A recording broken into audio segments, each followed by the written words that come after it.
This is You've Already Been Hacked, recorded on June 6th, 2025. Welcome back to You've Already Been Hacked. With me, as always, is the Cyber Cowboy, and I am Professor CyberRisk. Cowboy, happy Friday. Happy Friday, sir. All right. We got a few good stories for everybody this week. In this episode, we're going to dive into the evolving landscape of cybersecurity, exploring the critical challenges facing global leaders and innovative strategies being employed to address them. So our top story, we'll get right into it, is cybersecurity's next chapter, why global leaders need to act before the threats do. Something the Cowboy and I harp on all the time about being proactive. The cybersecurity landscape is changing, with threats becoming more sophisticated and frequent. David Jones, a prominent figure in the cybersecurity field, emphasizes the urgency for global leaders to take proactive measures. Key statistics reveal that cyber attacks are on the rise, costing organizations billions annually. I think we've already proven that just in the last few weeks. Cost of doing business. Cost of doing business. For instance, ransomware attacks alone reached a record $10.9 billion in 2023. Jones highlights the importance of collaboration between government, private sector, and individuals to combat these threats. Well, I mean, I'm glad at least someone else in the industry is being quoted at this point, because, I don't know, we've been saying this for 20 years. It's so hard to be a good guy. 10.9 billion in 1 year. Insane. Yeah. And that's just ransomware. We're not even talking about all the other bad things that are lifting money out of the system, right? And all right, let's be honest. 10.9 billion when you are a country the size of the United States is nothing. It's literally nothing from a GDP perspective. So, cost of doing business. Yeah, 1/10,000th of our debt. Okay, yeah, fair. Wouldn't even make a dent. I mean, but like, is that really what we're dealing with here? Is the reason that, like, while we can say it's 10.9 billion, and you know that's a lot of money. Let's not pretend that it's not. But at the same time, is it a lot of money by today's standards at a macro level? It's a lot of money at an individualistic level, at a corporate level, individual corporate level it is, but at a macroeconomic level, is that a lot of money? Is it, or maybe it's just not worth the focus. Right. I mean, it is globally, but you have to put into context the affected, right? 10.9 billion for Amazon and Microsoft and all of those, like, drop in a hat. But when you hit that small business, right, and it's $25,000, you know, that's impactful. That's impactful. And so, yes, like, is it a lot in retrospective? No. However, when it hits the little and medium sized businesses and people, that's when it makes the biggest impact. Yeah, no, I agree, right? I mean, any amount of money lifted from small to medium-sized business is going to hurt. The bigger players, you know, they can absorb more and call it the cost of doing business. But when I see a number at 10.9 billion globally, and when I think about what the world gross product is in the trillions, right? Maybe this isn't, and this is a hot take, everybody. This is not necessarily the professor's opinion. Maybe it's not a problem. I mean, maybe it's just noise in the system by comparison. What are your thoughts on that? I mean, we got to remember it's only ransomware, right? Not all cyber attacks. Only ransomware. Sure. I'm sitting here trying to keep my bias at bay and look at it from a just independent type focus, and it's hard because it's hard for me to fathom that 11 billion in a year and a half ago is like not worth the noise. That's hard for me to wrap my head around. And It, I like that's why I call it a hot take, right? Obviously, it's a problem, and I wonder if, and here's another economic perspective to throw into this, which could ruffle some people. If 10.9 billion was what ransomware cost us collectively globally, right? How much was spent to attempt to defend against ransomware? I'm gonna guess more than that, that would actually be a great statistic to compare, right? and really hard because like you don't do cybersecurity just to prevent ransomware, right? You're doing cybersecurity to prevent all the attacks. So it'd be Right. hard to drill that down, but that would be a very interesting statistic if we could somehow, at our best guess, break it down to look at that. I would say you're right. I think more than that was probably spent across the globe with software, hardware, people to prevent these attacks for sure. For sure, for sure. And then so that's why I'm saying, as a hot take, maybe ransomware, while a problem, is noise in the system. Because if we're spending more to stop it than what it's costing, right? Is that the right value equation? Now, your point's very valid, right? I'm not going to debate your point is exceptionally valid. We don't just buy or spend capital to defend against ransomware. Maybe some do, but in the majority, no. It's like a whole kind of collective thing. But when I look at that, it gives me a moment of pause to say, are we are the dials turned to the correct level for the type of problem that we have? And I think at a macro level, I have a question. At Well, a medium level, at a small level, at an individual level, I don't have a question. yeah, and I think I would want to see, um, how much was prevented, right? Well, isn't So that that's the yeah, hardest thing of all, right? Isn't that right, what we always say is you can spend umpteen $1 million on your cyber defense and your CEO will say, "Why am I spending all this money? We haven't had a breach." Well, you haven't had a right, breach right, probably because you're spending the money, right? right. Yeah. Yes. So, no, I hear you. You ask a very food for thought question for sure. It's just me being a professor, I guess. Socratic method, everybody. Start thinking about it. If you have a thought or opinion on that, let us know in the comments because I think it's a valuable discussion to have across our sector and across our sphere, right? Are we looking at things from the right value equation on where we are spending money for what type of security? I'm not making, and I'm not really attempting to make it biased to say yes we are or no we're not. I know I have that. I've made that hot take for the video, but like I'd really, it's an interesting question. I think we have to, and honestly, ask ourselves continuously about all the aspects of it. And when I see a number like this, maybe this is why our political leaders are like, yeah, it's there and it's a problem, but you know what? I have much bigger problems economically that I'm dealing with. This is noise to me. That could be part of how they're making their value equation. So yeah, please let us know.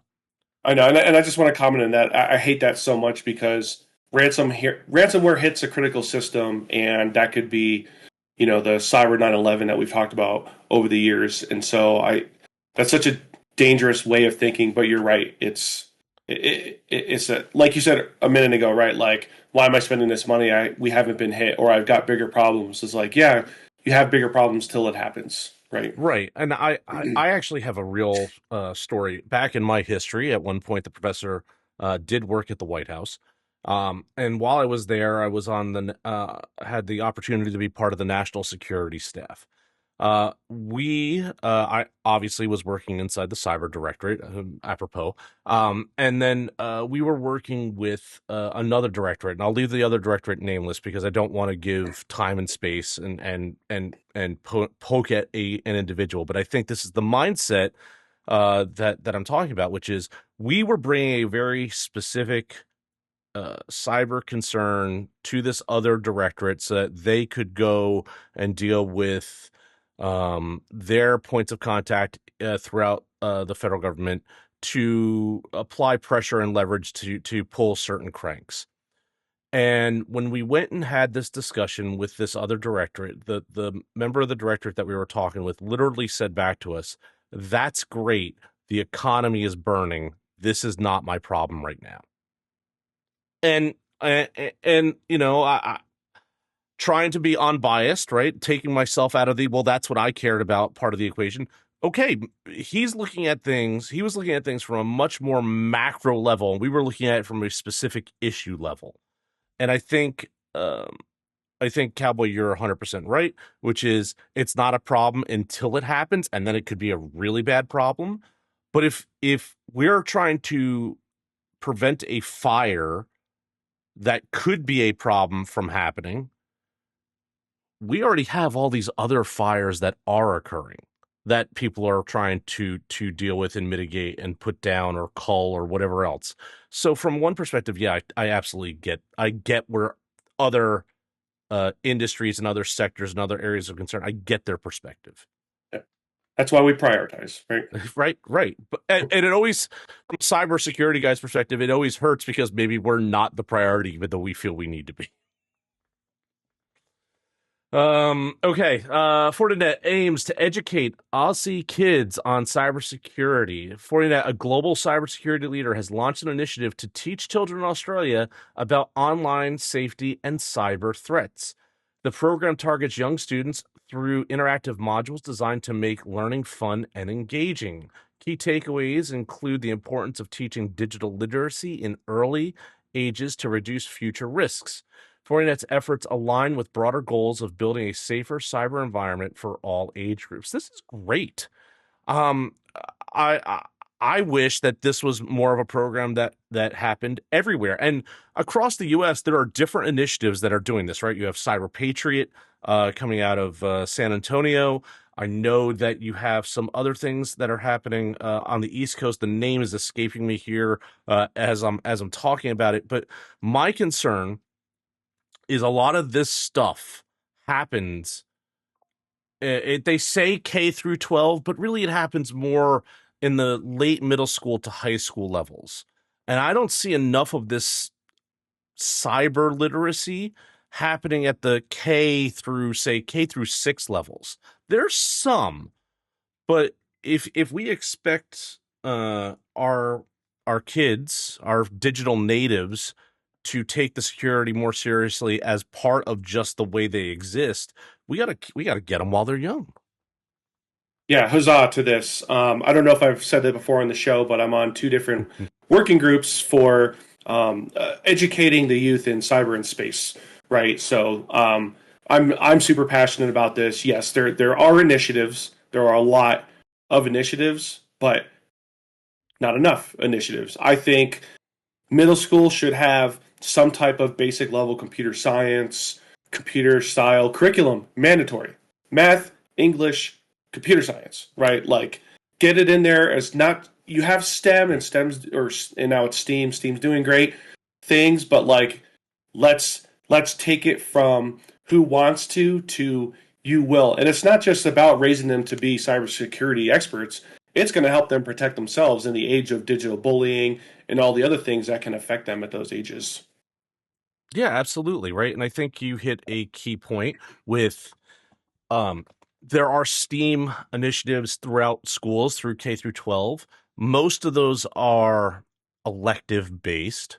And excuse me. And I think a lot of what we need is, I dare say, centralized, because I think that's triggering, but I think we need more of a universal platform of this is something that everybody in our current society and age needs to have a basic foundation in. It shouldn't be scattershot. It shouldn't be patchwork. There should be a minimum level of education for cyber hygiene that everybody gets, because it literally impacts everything. Right. Going back to our first discussion, real quick. Yeah, economy might be burning, but if cyber is part of your economy and you're not doing anything to protect that just at a basic level, or you don't know, or you don't have the competency, or you weren't educated, that's a problem in and of itself. right? So why not plug that hole as part of the education apparatus up front as opposed to paying for it later? Right. You got to start early. You know, as we've said before, you're get them educated now. Get them set up on a successful path to a long term and good paying profession. Um, but also, again, going back to it, it protects them now, right? I have a young virtual presence, and I monitor his time on the tablets and stuff. But he's only a couple years away from being in the mix of like now I gotta watch, and I plan on educating him soon of basic stuff of what to look for and what to understand and how this stuff works, so that he can hopefully be protected. I have offered my time to my both of my youngins' schools, and neither one has taken me up on that. Just to have a low level, simple conversation with students on cybersecurity, and that to me is just kind of it's sad for me, but upsetting also from just a hey, you have a resource here that wants to help, and we can help. I for one, I've already taught my guys how to use password managers. I've taught them about the dangers of spam email, about phishing. They understand that, and at their age, at the minimum that they know to do, right? And I'm not saying that every child can do this because they may not have a parent that is technically depth as you or me, but at least my kids today know that if they feel like something is suspicious based on what I've told them, here are markers of something that's not cool. They'll come to me first before they take any action, right? And that from where they are development wise, like cool, like that's all I need from them, right? Because they don't need to be a vector point for a cyber attack on the virtual SOC or myself or anyone else. And at least they've at least absorbed that much, which small victories. And that's not any different than what kids are taught anyway, right? Something doesn't look right, get an adult you trust. Right. You're right, and same in the state I live in. I've offered numerous capture the flag events, trying to get schools involved, and um, there's only really been one, and in a very small town, but they actually allocated a budget to Wow. support their students, so that was great. But yeah, everyone else is they say they want it, but when you're like, let's do it, they're like, well, we're busy. And I wasn't even asking for an honorarium or anything. I was just Yeah, willing to go in and talk. Like, give me half a class period. Give me a class period to talk to your kids, yeah, right? for And free, right? One for free. time. Let me do this because it matters. That sort of thing. Yeah. Okay. Let's move on. Another thing, less good. CISA, the Cybersecurity and Infrastructure Security Agency in the United States, faces workforce challenges amid staff cuts. CISA is grappling with significant workforce reductions, including the loss of over one-third of its employees in recent months. This exodus has raised concerns about the agency's abilities to maintain its mission-critical functions. CISA director nominee Sean Planky faces challenges not only in retraining talent, but also in rebuilding partnerships that have been paused during this transition period. Well, this is just we kind of knew I think broadly that these type of impacts were going to happen through this churn and change that the current U.S. executive branch is going through. And uh, CISA has a very unique role within the branch, within the U.S. government, which is it's an advisory agency. It has no stick to make people do things. But what it did have was because it was advisory, it was that olive branch that the rest of the private sector could go to and collaborate with in I don't want to say in a transparent way. I think that might be a loaded term, but in a much more open way than say they would with the rest of DHS or the intelligence community or the FBI, right? CISA was this other, I don't want to say neutral party, but their interest was in advocacy and education at the let's make it work level, not just at the academic level. And I think them having this problem now, I think it is a setback. No, you're right. They neutral party is the best way to categorize it, right? There's FBI is all about crime and DHS security of the homeland and all that. CISA was just that, like let's just make cyber great, right? And to put it in perspective, CISA had about 3,400 employees, and about 1,000 of them have either been placed on leave or have resigned or taken some of the early out options. And just for all of our listeners, sit back and think if you've lost a third of your workforce tomorrow. Doesn't matter if you're small or big. A third, actually, arguably, the smaller you are, the worse it is. But a third of Right. your workforce is gone tomorrow. How do you get mission success, whatever that looks like in your industry or workforce? I mean, that's that is a challenge. I'm glad I'm not having to lead the tackle on. Yeah, absolutely. Right now, I don't know enough about Mr. Planky to provide any sort of comment on his depth or ability. As I said previously, I knew the former CISA director, Jen Easterly. I think even Jen, with her amazing levels of expertise, this would be a significant challenge, right? And I think the biggest part of this challenge, and it's the most unfortunate one, is there's going to be cuts in what CISA does from a focus perspective. Maybe not a mission mandate perspective, but if you only have so many arrows in your quiver, you can only shoot in so many directions, right? You're not going to have enough ammunition to go everywhere you want to go, and that's unfortunate. Yeah, and the government, for those that don't know, always has trouble in recruiting and keeping good cyber talent because the government pay structure is not and never really was set up to mirror the commercial world.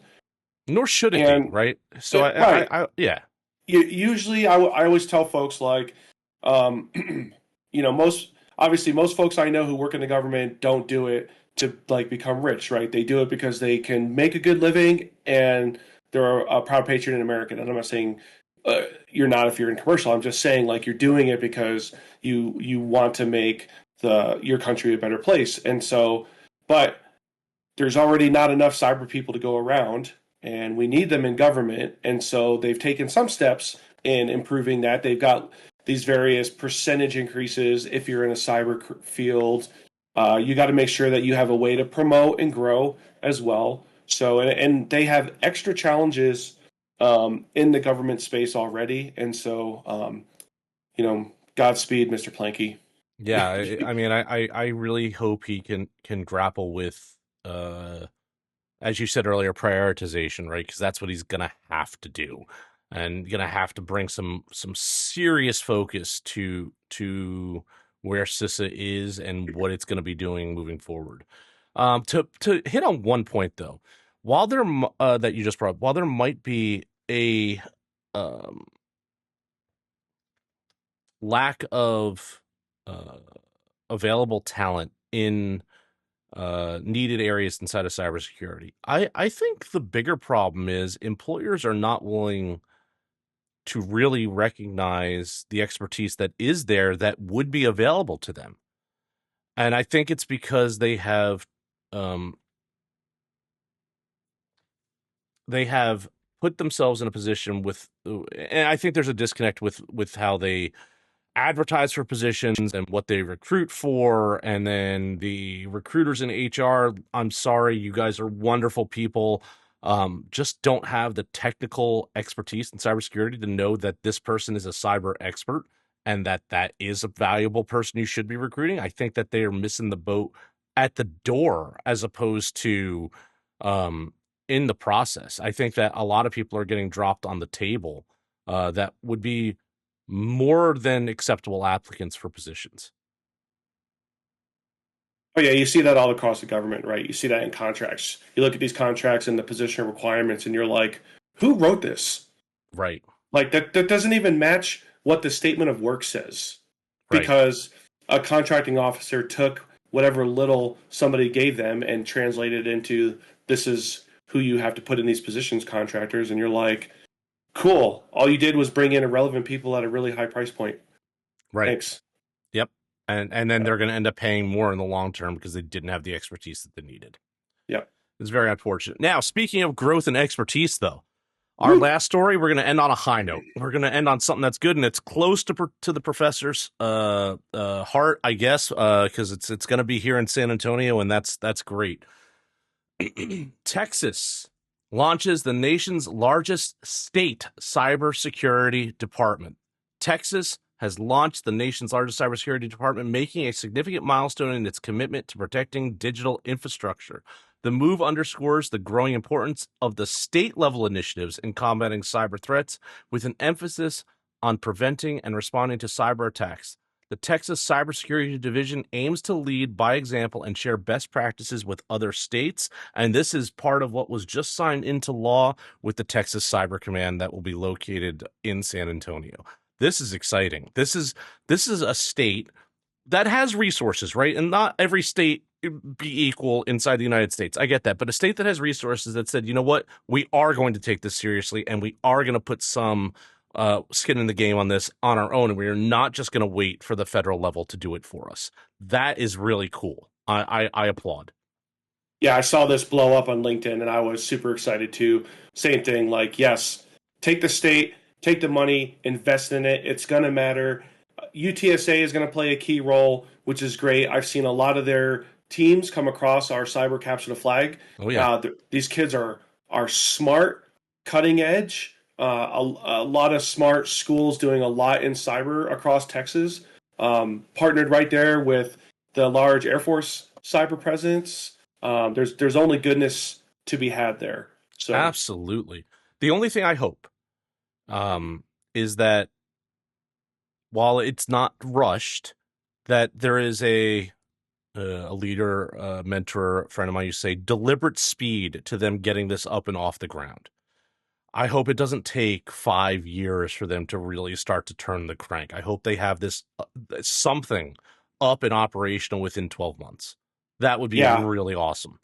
yeah. I don't want to see a friend of the governor or somebody who doesn't have that expertise put in a position. Like, there's a lot of really smart, hard charging people that you could pick who'd be more than willing to run that and be like, do greatness, right? And I want to see not only them stand up quick and smartly, but I hope there's a career process where they can take these kids right out of high school, right out of college, get them in some entry level positions, learning, grow them in the force, allow them to either maybe stay within that or branch out into commercial or government and go and do great things. This could be such an amazing pipeline for future cyber experts if they do it right.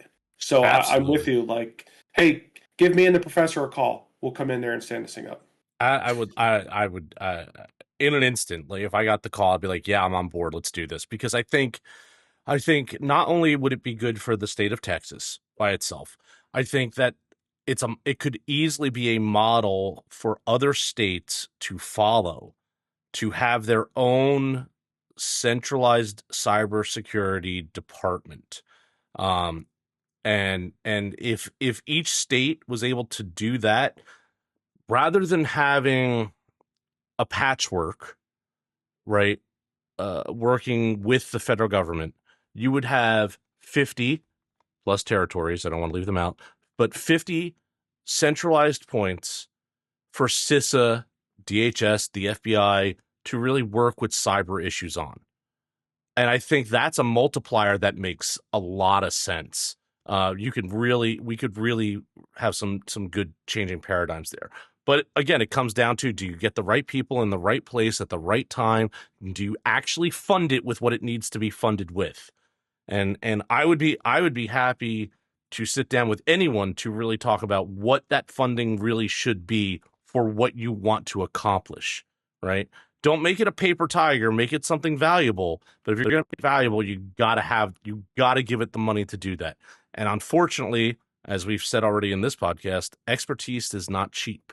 So you can go so far with patriotism and for pride and for making where you live better, and then at some point, economic realities take into play as well. So you got to find that balance point. And not just the funding, but some authority. right? Some ability to take action. While you were speaking, my brain was like cyber ISAC. Like this could be the first cyber ISAC that just is all about, like you said, this interconnected network of cyber ISACs within every state to create a nationwide conglomerate of best practices and information sharing and greatness, not focused around a critical infrastructure like traditional ISACs, but around cyber in general. Yeah. Well, so here's the thing with the ability to act on your statement there. This is where I don't want to say pushback, Cowboy. You know I don't do that with you, but Huh. what Devil's if advocate, do it. well, yeah, sure. What if Texas Cyber Command is more like CISA, where it doesn't have authority, but it has influence? I still think that would be valuable. Uh, Absolutely, absolutely. I think you need to sit down and look at what all that would entail and drive. But absolutely, what you already said it. It can't be a paper tiger. It It can't be has to that. be able It'll to do just fail. something. It has to do Yes. something. But if you use CISA as a model, where it's a neutral party, as you called it, right? It's not a an enforcement party. It's a party where though the constituents, and in this case it would just be the state of Texas constituents, private sector, could go to and say, hey, here's an issue that we see that we believe we need help setting up with. We need best practices. We need a centralized repository of whatever. Maybe the Texas Cybersecurity Division or Texas Cyber Division could do that. And that would be a net benefit in and of itself, right? As long as it did it in a trust focused, reliable, and actually implementable sort of way. It just can't do it. Texas being independent, and everybody loves to make that joke, it can't go its own way on this. It has to really be something that can be plugged into the greater system. And I think it will be. I think that there is more than enough um, intellect in cyber inside the state of Texas that this could be pulled off very well. So my fingers are crossed for a really, really high return on this. And like I said, I just hope they get it up and running within 12 months. I look forward to covering an update on where they're at in a couple months. Yeah, absolutely. I think that's a great idea. Okay, Cowboy, with that, do you have anything else for us tonight, sir? Yeah, so the cyber battlefield's fully staffed. On the attacker's side, we've got Ah, job openings. Okay, come on out. Stay frosty. I'm Cyber Cowboy. and I'm the professor of CyberRisk, and we'll see you next time. If you like this podcast, share it with your colleagues and friends. Your support is how we are able to continue to make this content. Thank you.